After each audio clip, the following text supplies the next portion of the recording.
Hello all, James here. Now this is going to be a relatively short video with my standards anyway, but Saraya has done an interview with Busted Open Radio that's going to be coming out late today, but Busted Open Radio social media has released like 3 minutes of the interview in advance, and I want to talk about a couple of things that she said. But before we do that, we have to sort of do a recap of Saraya, formerly Paige of WWE, sort of her run in AEW. To be honest, that's why it's such a short video, because there really isn't much of it to say. But anyway, there was a lot of hype when the former Paige jumped to AEW back in 2022, because Paige had been one of the faces, at the forefront of the women's revolution in WWE back in the mid-2010s, when, of course, we all know Stephanie McMahon invented women's wrestling. But then she ended up, she being Paige, ended up receiving what we thought was a career-ending neck injury back in the end of 2017, and WWE would not medically clear her, but at least WWE gave her numerous on-screen roles that were non-wrestling with the company. And how can we also get, hi guys, with the blue screen behind it. Anyway, in mid-2022, Paige left WWE, jumped to AEW that September with the promise that she would be wrestling once again. Now, potential catastrophe aside, Paige, now known as Saraya, her real first name, signing with AEW was a huge get for Tony Khan at the time. She could have easily been one of the faces of the AEW women's division, along with Britt Baker, which for the most part, that division was struggling to get time on television, let alone time to actually develop. Now, game changer is a phrase overused, very much so at the time, by AEW and AEW supporters, but Saraya actually could have been a pretty big deal if handled correctly. Now, during her debut promo with AEW, Tony Khan specifically asked Saraya to say how nice it was to be in a company, AEW that is, where the boss listens to her for a change. But almost immediately, Saraya's signing quickly became a colossal waste of money. I'll explain why. Now, in the nearly 5 years since Saraya was sidelined, women's wrestling in the US had advanced so much that she was no longer one of the best women workers in the business. Now, coming off a very long stint on the shelf, Saraya was finding herself sort of like behind the eight ball, a step behind. The initial matches weren't that great. She seemed to be basically trying to play catch-up. But then also, with a severe neck injury in 5 years, sideline, it's a heck of a thing to come back from at all. Now, also, Tony Khan did her no favours, booking-wise, whatsoever, when Saraya was put with... apart from, the name change of Saraya, she was still, the most recognisable woman to the wider wrestling audience on the roster. But then immediately put into, maybe AEW's worst faction ever, or at least a contender that has some heavy competition there. But, with Tony Storm and then Ruby Soho called the Outcasts, where they were doing some sort of, wishy-washy version of the Outsiders being NWO wannabes that ended up more like just a sad version of the Riot Squad where they spray painted people, and that just sort of just died a death fairly immediately, basically, and then just petered out soon after. But then she was gone for a while, and then later in 2023, Saraya was gone. Actually came back sort of maybe at the beginning of August, I seem to think, in 2023, to then get an AEW women's title shot at All in Wembley, the first one in London. And I remember that, it got hometown pop kind of thing, but it just came across as really, really rushed, and it ended up doing nothing for her, nothing for the title itself. And I was there, and I just remember thinking, man, this is so manufactured. And now, no, everything in wrestling is, of course, manufactured, but it's not meant to come across so obvious like that it is. But Saraya then lost the title a little over a month later, and then after that, Saraya was just more and more of an afterthought in the booking of Tony Khan in AEW. Now, 2024, by then, Saraya was barely wrestling, really. I mean, she actually had, and I have counted these, 27 matches in 2.5 years. So what does that equal? 10 matches a year, more or less. Now, Saraya hasn't actually been seen on AEW television since November because she asked for some personal time from Tony Khan, and Tony Khan, for some insane reason, gave it to her. I mean, it's I will never understand signing wrestlers or performers or whatever it is, and for Saraya, it would have been big money as well. Who knows what it would have been, but well into six figures, I suspect.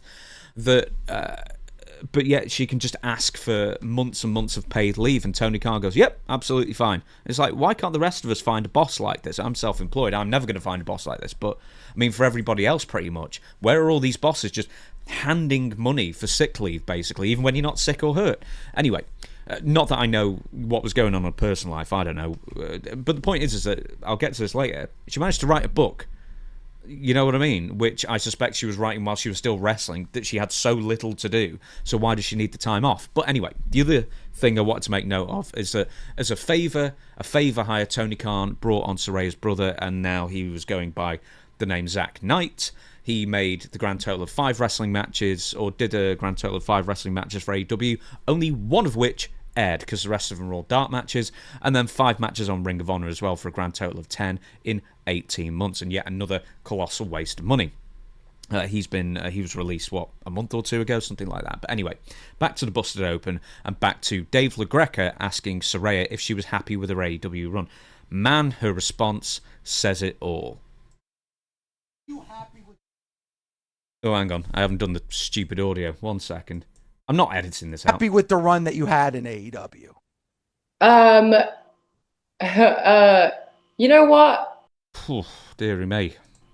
I'm really happy that I got the stories that I got, just because I got to hang with really wonderful women, and I got to help Tony in a way right at the beginning. Now, it's spelt Tony with a Y. I don't know if she means Tony Storm. I suspect Tony Storm. And I got to hang with Ruby, and I got to be with Harley, and I think she's such a big superstar. So even if not everyone was happy with the way, the storylines were, or I was portrayed or whatever, I had a great time. I had a great time behind the scenes. I was having fun, and again, this isn't the end of my wrestling career or anything like that, but maybe I'll do something later on down the line that everyone will be proud of and want to love, But I just want people to know I had a good time, at least. If you didn't like what I was doing, that's perfectly fine. Absolutely. Everyone's allowed to have their opinion. And even sometimes maybe I was oh, I wish we could be doing X, Y, Z. Zed. Jesus. Anyway. There's tap dancing around a question, and then there's the river dancing that Saraya was doing here. Basically, she thought the creative was awful, but she met some nice people and got paid, which is all well and good. But even Tony Khan, who until lately has been holding performance to their contracts, means he let go Ricky Starks, Ricky Saints now, Miro, Aleister Black. But despite her being signed with AEW for another 6 months, and she's not even appeared for 5 months now, it's even more bizarre that Saraya would want to cut loose from AEW, because they say, well, it's a mutual thing that, we decided I'd go. What I would do if I was her, well, you're not being used. There's 6 months free money there for you, but yet and you're doing nothing. But yet she still wanted to cut ties with AEW. I don't understand why. I mean, maybe we'll get to that in a second, but the point is that she's basically could have had an entire year off paid, and for some reason she only took 5 months. And once again, she's written a book, right? I presume she didn't just write in the last minute. She would have written it last year, and then, time for publishing and editing and all that kind of thing. I mean, I know that goes with writing books myself, but the point is that Saraya's run, for all the hoopla surrounding her signing as a game changer, meant absolutely nothing for her or AEW. And I don't even have a conclusion other than to say, to channel Dutch Mantel and just say, I don't get it. I mean, she had all the momentum going for her in the world, and I don't understand how they could have just killed it. I mean, I can, because it's AEW, but I can't understand how they would have just killed it that quickly, to the point that within a few months, she was an afterthought, and then she wins the title, and then that's an afterthought, and then she's just left at home to get paid, write a book, and then she just wants to leave early anyway. I mean, here's the thing. Do you think that Saraya is trying to get re-signed with WWE?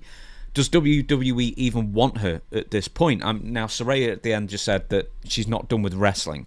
So, really, what do you want to see Saraya do next when she turns back up to wrestling? She's apparently not going to go to AEW again because she wanted to leave early. Does WWE want it? Is she going to end up somewhere else? I don't know. But anyway, don't comment, and especially don't subscribe either. But I will see you for the next video. I'm sorry that was the worst ending to a video ever. I just wanted to say, what a waste of money that was. And, sort of in the long line of waste of money, I guess, for AEW, where they've got a roster too big, to do stuff with half the people on it. But there you go.